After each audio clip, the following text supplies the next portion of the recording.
O Dei di Croton, luoghi di culto e testimonianze del sacro dentro le mura, è il titolo della mostra inaugurata stamattina al Museo Archeologico Nazionale di Crotone.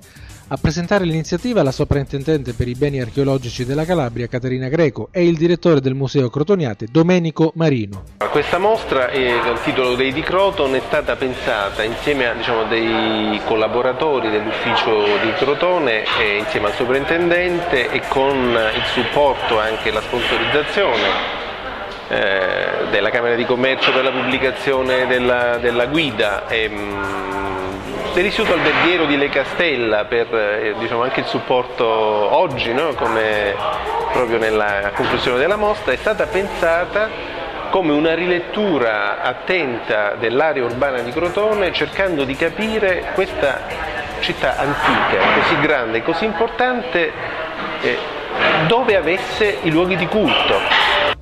La mostra prevede l'esposizione permanente dei reperti dell'area urbana che farebbero ipotizzare l'esistenza di santuari all'interno dell'abitato. In particolare il riesame dei resti di 2 sculture in marmo esposte da tempo fanno propendere per l'esistenza di aree sacre dedicate a Atena e Era. Tra le particolarità dei reperti rinvenuti anche molto tempo fa è una testa marmorea di Apollo delfico del IX secolo a.C. ed una stele del V secolo realizzata con marmo proveniente dall'isola di Nasso. Tale reperto, inizialmente attribuito ad un'area funeraria, successivamente è stata riconosciuta come appartenente ad un'area sacra urbana, probabilmente nei pressi di una porta d'entrata o di uscita della polis. Per la soprintendente Greco si tratta di una mostra piccola ma preziosa, realizzata recuperando materiale dei depositi e che dà una nuova luce anche alla toponomastica dell'antica Croton. La mostra sarà visibile per tutta la stagione estiva dalle 9 alle 19:30, tranne il lunedì.